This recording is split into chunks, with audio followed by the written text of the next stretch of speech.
Our chat series. Our guest today is Addy Mann for the Battle of the Midwest. She was our winner. She won the power ring. So, Addy, how are you doing today? I'm good. How are you? Good. So, welcome back on the Power Chat series. For anyone who doesn't know, we take one of the people that performed the best at a Point Fighter Live approved event, and today that's Addy. So, why don't you tell everybody how you did at the Battle of the Midwest? So in forms, I got first, and in weapons, I also got first, and then I competed for grants, and then I won one grants, and that was in weapons. Okay, well, congratulations. Thank And you. I see on the picture that we're displaying here, it has you uh, in the backdrop. So that means this isn't your first time going to the Battle of the Midwest. How was it No. for you, though? Just overall, your experience? Oh, it was amazing. I really liked it. It was my first one back into the ProMac because I've been doing the AAU. So, All right. What brought you back to compete at the Battle of the Midwest? I have a supporter that sponsors me and has helped me go to Brazil and Scotland and all those places.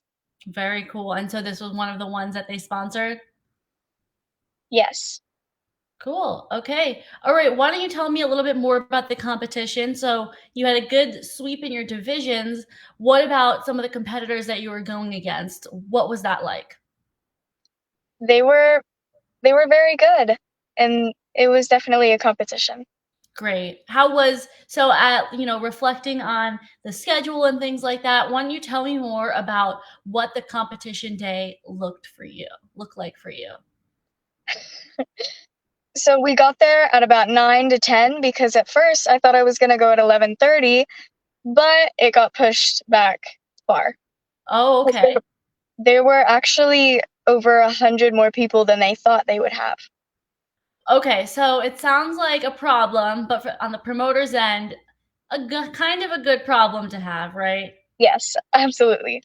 Wow, so 100 more people, especially for regional, more local tournaments.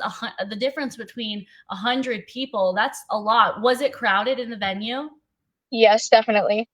Okay, all right. So, in terms of feedback, that means that it must have drew a lot of talent and had a lot of excitement about it.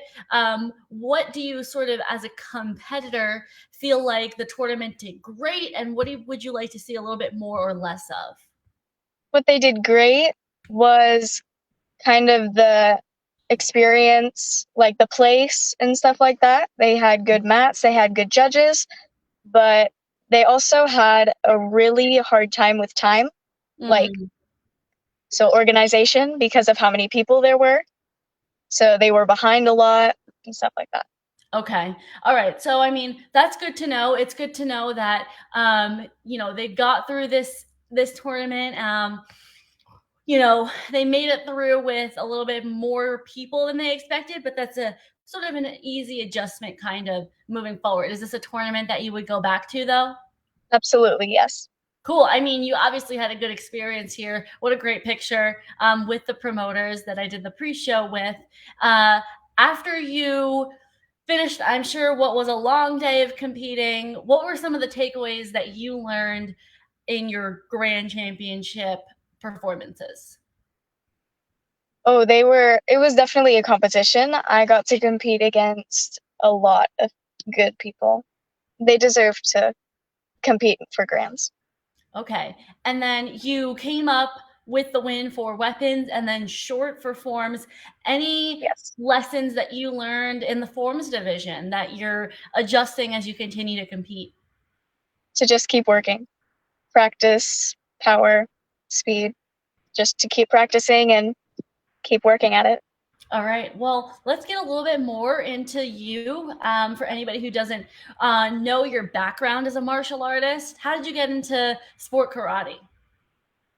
So at first, I got into karate because my mom did it, and also because I wanted to learn it for self defense. But then I gradually started doing it, and my Sifu, Ray Kellison, started doing private lessons with me and just got me into sports karate. What weapon do you do? Bow, I see here, right? It's an eku. Oh, Yeah, Sorry. it's an oar. It's like a boat paddle. Oh, okay. All right. Um, well, that's great. And then you compete as purely traditionalist. Yes, I used to do creative, but I just decided to switch to all traditional. Why do you prefer traditional over potentially the creative divisions, and sort of what drew you to traditional?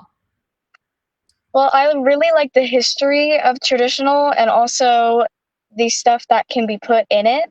What do you So mean by that? you can actually use the moves in real life, kind of like a technique. Hmm. So stuff like that. Okay, so you like sort of the practicality of traditional, the roots of it. Yes. Yes. Great. And you said you also were competing on a different circuit. Now you're based in Joplin, Missouri. So Mhm. Promac is very prevalent over there. This is a Promac rated event. Are you familiar with the circuit well? Yes, that's what I first started doing was Promac. Okay. But as you step more into the traditional space, you've branched out. Yes. All right. Yes. So you started at what age for martial arts? You said your mom did it. Yeah. So I started at about 7, 8. So it's been about 4 years now. Okay. And what's your training schedule look like as we're in the thick of the school year? So every day after school at about 3:44 on Mondays and Wednesdays, I do private lessons for about 30 minutes, 45 minutes. And then on Tuesday, Thursday, I go home and then I come back for class at about 6:45 and do that for an hour. Wow. Do you also, when you train, do you do your private lessons for just forms and then just weapons? Do you have a different coach? I have the same coach and I do both. And then I also do what I was going to do for my black belt. So it's American Kempo. Okay. All right. When are you testing for your black belt? Next year, maybe. Wow, that's a big Yeah. thing coming up. That's big. Okay. All right. So tell me a little bit more about some of your maybe role models in martial arts. So one of my biggest role models is probably my Sifu, Ray Kellison. He's the one who taught me and who's got me this far. But I also have a favorite is Miss Sandra Sanchez. She won a gold in the Olympics And what's your ultimate goal in martial arts? to go to the Olympics. Yeah, I bet. What a great goal. And it's great that martial artists have that and something to look towards, right? Yes. Um, when you saw that, I don't know how old you were at the time, because you are pretty young, but when you saw that it was incorporated into the Olympics sphere, which was not too long ago, tell me a bit more about, maybe, do you remember when that happened and the excitement? Yes, Tell me kind of. more about that. Tell, if you can think back. You might have been what? How are you? How old are you now? I'm 12, about to be 13. So that might have been like when you were 6 when they first started. Maybe even younger. I don't know. Time flies. Okay, so you have someone who you really look to up to, and also your role models. Do you ever compete on the NASCA circuit? Sometimes. Sometimes, yes. Okay, so how do you choose, other than you said that you have a sponsor, how do you choose events to go to? And maybe that can shed light a little bit on the events like Battle of the Midwest that you decided to go to. How do you and your family decide? So most of the people that sponsor me that do the tournaments are also the people that run it. So I decide to help them out and go to their tournaments. Okay. So you get paid to go to people's tournaments? No, I don't. No, no. So what do you mean by sponsor you? To like, So entry fees, stuff yeah, like okay, that's what I mean. So you don't have to pay some of the stuff to go to their tournaments. yes. Yeah. Right. Okay, I might have phrased that wrong. All right, very cool. And you said you've been to Brazil. What tournament was that for? That was for the ISF. Yeah. ISF. You competed in traditional there too? Yes. Yes. What's the coolest tournament or place that you've been? Ooh, that's hard. I think I have two, so that would be Scotland and Brazil. Scotland and Brazil. Very cool. I've been to neither, so that's awesome. So as we're getting into the last quarter of the year, where do you have your eyes set on, and what are some of your goals? So most of my goals are for me to get my junior black in American Kempo and also for the Olympics and train, practice, get better, stuff like that. Are there any so to right get that rank? Are there any events or tournaments that would help you qualify? I'm not sure on that circuit what that's like left in the year, or are those done? Well, I have two more, I think, this year, which is the Heartland Open and also the one in Destin, Florida, the Promac Championships. Awesome. The Heartland Open, you said? That's exciting. So tell me more about growing up in the Midwest, the martial arts scene, and competing in this region as we talk about Battle of the Midwest. So it's in this area, there's more of like Taekwondo, and I was lucky to find a school that was American Kempo. Mm-hmm. So, Why do you sort of like lean? I understand. There's Taekwondo in the Olympics. So why do you lean towards one over the other? And why are you grateful to have the school that you're at now?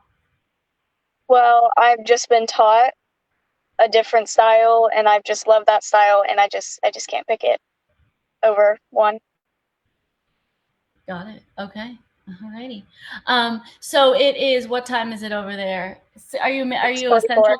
central time? 6:44. Yes. So that means that you're about to head into karate class soon, right? If I heard your Yes. schedule right. Mm-hmm. Awesome. Okay. Well, so you said you'd go back to Battle of the Midwest. You said there was a great turnout. Any other things that you wanted to add about the tournament that you enjoyed before we wrap up this post show? No, it was just overall. Oh, also the people. They were very nice and stuff like that. So overall, it was great. I loved it. Yeah, I know there's that Southern hospitality, and I know in Nebraska it's like the Nebraska nice, or is it Midwest nice? I'm not sure, but the people in the Midwest are very nice. I've come to learn after living in Nebraska for a year. So, okay, great, wonderful. So it was great to learn more and relearn about you, Addy, and your passion for martial arts as well as your goals. So I wish you the best of luck for the rest of the year and for the rest of your career in martial arts. All right. Thank you. Thanks so much and have a good training session. Thank you. All right. Okay.